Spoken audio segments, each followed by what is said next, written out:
Hi எல்லாருக்கும் வணக்கம். நான் உங்கள் பொறியாளர் ஹரிபிரசாத்.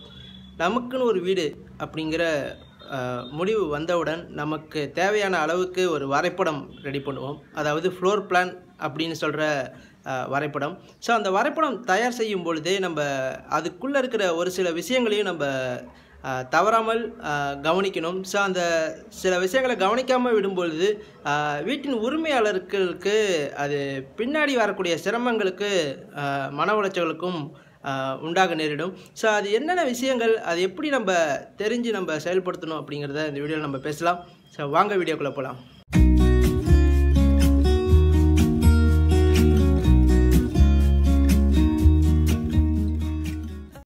நம்ம எல்லாருக்குமே வீட்டின் வரைபடத்தில் உள்ள பேசிக்கான ஒரு விஷயங்கள் நம்மளுக்கு தெரிஞ்சிருக்கும். அதாவது நம்ம பெட்ரூம் எவ்வளோ சைஸஸ் வேணும், ஹால் எவ்வளோ சைஸஸ் இருக்கணும், எங்கே மாதிரியான ஃபர்னிச்சர் நம்ம ப்ளேஸ் பண்ண போகிறோம் அப்படிங்கிற ஒரு பேசிக்கான ஒரு விஷயங்கள் நம்ம எல்லாருக்குமே தெரிஞ்சிருக்கும். பட் இதில் டெக்னிக்கலாக போகும்பொழுது ஒரு சில விஷயங்களே நம்ம முக்கியமாக கவனிக்க வேண்டிய சூழ்நிலையாக இருக்குது. ஸோ அதில் முதல் விஷயமாக நம்ம பார்க்க போகிறது பேஸ்மெண்ட் ஹைட். அதாவது நம்ம வீட்டில் வரக்கூடிய ஃப்ளோரிங்கில் உள்ள மேமட்டமும் டைலோட மேமட்டமும் ரோட் லெவலில் இருக்கிற ரோடோட மேல்மட்டமும் எவ்வளோ ஹைட்டாக இருக்குது அப்படிங்கிறத நம்ம தெரிஞ்சுக்கணும். சில இடங்களில் ரொம்ப பள்ளமாக இருக்கும் பொழுது பேஸ்மெண்ட் ஹைட் 5 அடி 6 அடி கூட போகலாம். ஒரு எக்ஸாம்பிளுக்கு நம்ம ஒரு 3 அடி எடுத்துக்கிட்டோம் அப்படின்னா, ஸோ அந்த 3 அடியில் எத்தனை படி வரும் பார்த்திங்கன்னா 6 படிக்கிட்ட வரும்.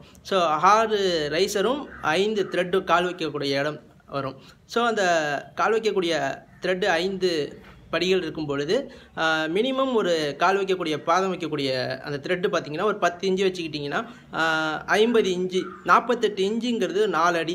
ஸோ அந்த 4 அடி நம்ம ஃப்ரண்ட்டில் இடம் இருக்குதா, எவ்வளோ விட்டு நம்ம பில்டிங்கை கட்டியிருக்கோம் அப்படிங்கிறதுல ஒரு முக்கியமான விஷயமாக நம்ம பிளான் ரெடி பண்ணும்பொழுது இதை நம்ம கவனிக்கணும். எதற்காக இதெல்லாம் சொல்ல வரோம் அப்படின்னு பார்க்கும்போது, பெரும்பாலும் நம்ம வீடை ஒரு மனை 2400 சதுரடி இருக்குது அப்படின்னா நம்ம 4 சைடுமே ஒரு 2 அடி செட்பேக் மட்டும் கொடுத்து வீடு கட்டக்கூடிய நிறைய பேர் நம்ம பார்த்துருப்போம். ஸோ அந்த மாதிரியான இடங்களில் 2 அடி தான் சந்து இருக்கும் பொழுது நம்ம நார்மலாக விண்டோக்கு வெளியில் வரக்கூடிய சன்செட் பார்த்திங்கன்னா அதோட மினிமம் அகலம் 2 அடி இருக்கணும். ஸோ அந்த 2 அடி இருக்கும் பொழுது அதில் உள்ள வரக்கூடிய அந்த மழை தண்ணீர் வடிஞ்சு நம்ம பவுண்ட்ரிக்குள்ளே விழுமா அப்படிங்கிறதையும் நம்ம என்ஷூர் பண்ணிக்கணும். சப்போஸ் அந்த பக்கத்தில் உள்ள காம்பவுண்டில் விழுந்ததுன்னா அது பின்னாடி ஏதாவது ப்ராப்ளம்ஸ் வரக்கூடிய சூழ்நிலை இருக்கும். ஸோ நம்ம பவுண்ட்ரியில் விடுற அளவுக்கு சன்செட்டை கம்மி பண்ணுறதாலேயோ இதனால் அதில் உள்ள ஒர்க்கோட வேலை ரொம்ப ஒரு கன்சிஸ்டன்சியாக இருக்காது.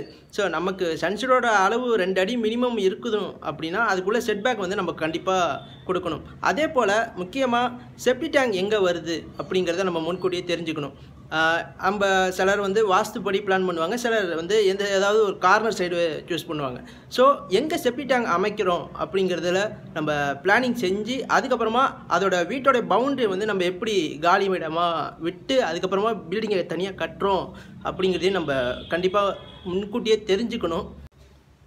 அதே போல் சோக் பிட் அப்படின்னு சொல்கிற நீர்நிலை தொட்டியாக இருந்தாலும் சரி, இந்தமாரி சோக் பீட்டை கழிவுநீர் பூமிக்குள்ளே அப்சர்வ் பண்ணுறதுக்கு நம்ம சோக் பீட் கட்டுறோம். ஸோ அந்த மாதிரியான விஷயங்கள் தொட்டிகள் அமைக்க அதுக்கு தனியாக இடம் இருக்குதா அப்படிங்கிறதையும் நம்ம முன்கூட்டியே தெரிஞ்சுக்கணும். ஸோ அடுத்ததாக நம்ம வீட்டுடைய கார் பார்க்கிங். பொதுவாக இந்த கார் பார்க்கிங் இப்போ நம்ம ஸ்மால் பட்ஜெட்டில் ஒரு சின்ன கார் வச்சுருக்கலாம். பட் ஃப்யூச்சரில் நம்ம வீட்டில் இருக்கிற நபர்களோட எண்ணிக்கை அதிகரிக்கும் பொழுது நம்ம பெரிய காருக்கு நம்ம போக வேண்டிய சூழ்நிலை இருக்கும். ஸோ நார்மலாக ஒரு பெரிய கார் நம்ம வைக்கிறோம், வாங்கி நம்ம யூஸ் பண்ணுறோம் அப்படின்னா நம்ம வீட்டோட கார் பார்க்கிங்கோட அளவு மினிமம் நீளம் ஒரு 16 அடியாகவே இருக்க வேண்டும். அகலம் காரோட அகலமே 6 அடி இல்லை 6 அடி இருக்கும்.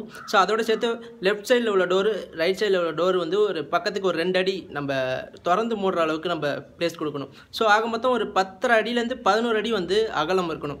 இப்போ கார் பார்க்கிங்கோட சைஸஸ் பார்த்திங்கன்னா 16 அடிக்கு 11 அடி இல்லை 12 அடி.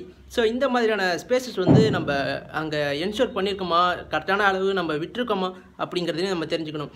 நார்மலாக நம்ம எந்தவித ஐடியாவுமே இல்லாமல் நம்ம பண்ணிவிட்டு அதுக்கப்புறமா கார் உள்ளே போகக்கூடிய சூழ்நிலை சில இடங்களில் தவறுதலாக இருக்குது. ஸோ அதை நம்ம முன்கூட்டியே நம்ம பிளானிங் செய்யும் பொழுதே இதெல்லாம் நம்ம கவனத்தில் வச்சு நம்ம செயல்படுத்தணும். ஸோ இதில் இன்னொரு விஷயம், இந்த கார் பார்க்கிங்குள்ளேயே வந்து நம்ம மாடி படிக்கட்டு வந்து அமைக்கக்கூடிய சூழ்நிலையும் நிறைய இடத்துல இருக்குது. ஸோ அந்த மாதிரி இடங்களில் ஒரு ஃப்ளைட் வந்து கீழே இருக்கும், இன்னொரு ஃப்ளைட் மேலே இருக்கிறதால, ஸோ மேலே இருக்குது அப்படிங்கிறதால கார் நிப்பாட்டலாம் அப்படிங்கிற நம்ம மன ரீதியான ஒரு சூழ்நிலையை நம்ம உண்டாக்கக்கூடாது. கண்டிப்பாக ஒரு டேப் வச்சு மெஷர்மெண்ட் எடுத்து கரெக்டாக வருமா அப்படிங்கிறத ப்ராப்பராக ஒரு கன்சல்டன்ட் வச்சு நம்ம அதை என்ஷூர் பண்ணி அதுக்கப்புறமா ஃபர்தராக நம்ம ஒர்க்கை ஸ்டார்ட் பண்ணலாம். ஸோ அடுத்த விஷயமாக நம்ம வீட்டில் வரக்கூடிய லாஃப்ட் ப்ளஸ் வந்து நம்ம பூஜைக்கு வந்து இப்போ நான் தனியாக அறை வைக்கலைன்னா கூட அந்த கபோர்டு எங்கே ஃபிக்ஸ் பண்ணுறோம் அப்படிங்கிற ஒரு தெளிவு இருக்கணும். நார்மலாக நம்ம ரூமில் ஒரு எக்ஸாம்பிளுக்கு லாஃப்ட்டு ஒரு சைட் ப்ரொவிஷன் கொடுத்துருந்தா, பட் நம்ம சப்போஸ் நம்ம பின்னாடி வரக்கூடிய அந்த நம்ம காட்டு வாங்குகிறோம், ஸோ அந்த காட்டில் அளவோட மெஷர்மெண்ட் வந்து அதிகமாக இருக்கும். ஸோ அந்த மாதிரி சேஞ்சஸ் வந்து வரும்பொழுது அந்த இடத்துல வந்து கபோர்டு ஃபிக்ஸ் பண்ணுறதோ இல்லை பீரோ எங்கேயாவது வைக்கிறதோ இந்த ஒரு தெளிவு இருக்காது. ஸோ அதை நம்ம முன்கூட்டியே எந்த இடத்துல நம்ம ப்ளேஸ் பண்ண போகிறோம், நம்ம நார்மலாக வரைபடம் ரெடி பண்ணும்பொழுது நம்ம எந்த இடத்துல லாஃப்ட் வரணும், எந்த இடத்துல நம்ம கபோர்டு ஃபிக்ஸ் பண்ண போகிறோம் அப்படிங்கிறதையே நம்ம அந்த வரைபடத்தோடு சேர்த்து நம்ம அந்த ஒரு விஷயத்தையும் நம்ம கவனித்து அதில் செயல்படுத்துறது ஒரு சிறப்பு அம்சமாக இருக்கும். அதே போல் பூஜை கபோர்டு நம்ம ஃபிக்ஸ் பண்ணும்போது நான் சில பேர் வந்து ஹாலில் வைப்பாங்க, சிலர் வந்து கிச்சனில் வந்து ஏதாவது ஒரு சைடில் வைப்பாங்க. ஸோ எந்த பக்கம் வைத்திருந்தாலும் கிழக்கு பக்கம் பார்த்து வைக்கிற மாதிரி சொல்லுவாங்க. ஸோ அந்த மாதிரி வைக்கும்பொழுது எந்தவித டிஸ்டர்பன்ஸும் இல்லாத அளவுக்கு அதாவது நடக்கிற பாதையில் ஏதாவது டிஸ்டர்பன்ஸ் இல்லாமையும் ஏதாவது ஒரு இடத்துல வந்து ஃபிக்ஸ் பண்ணுற மாதிரி நம்ம முன்கூட்டியே அதையும் நம்ம சரியாக பின்பற்றணும். ஸோ கடைசியாக நம்ம பார்க்குறது கிச்சனில் வரக்கூடிய கிச்சன் மேடை வந்து எவ்வளோ உயரம் இருக்கணும் அப்படிங்கிறதுல ஒரு கிளாரிஃபிகேஷன் இருக்கணும். இதோட ஸ்டாண்டர்டாக நம்ம பார்க்கும்போது நம்ம அந்த பாட்டம் வந்து அந்த ஸ்லாபோட பாட்டம் வந்து 27 இன்ச்சு குறையாமல் இருக்கணும். அதே போல் டாப் எண்ட் நம்ம கிரானைட்டு போட்டு நம்ம ஃபினிஷிங் லெவல் வந்து ஒரு மேக்ஸிமம் ஒரு 33 இன்ச்சு இருக்கிற மாதிரி மென்ஷன் பண்ணிக்கணும். அதுக்கு மேலே போச்சுன்னா நம்ம அதை யூஸ் பண்ணுறதுல ஒரு கன்சிஸ்டன்சி கிடைக்காது.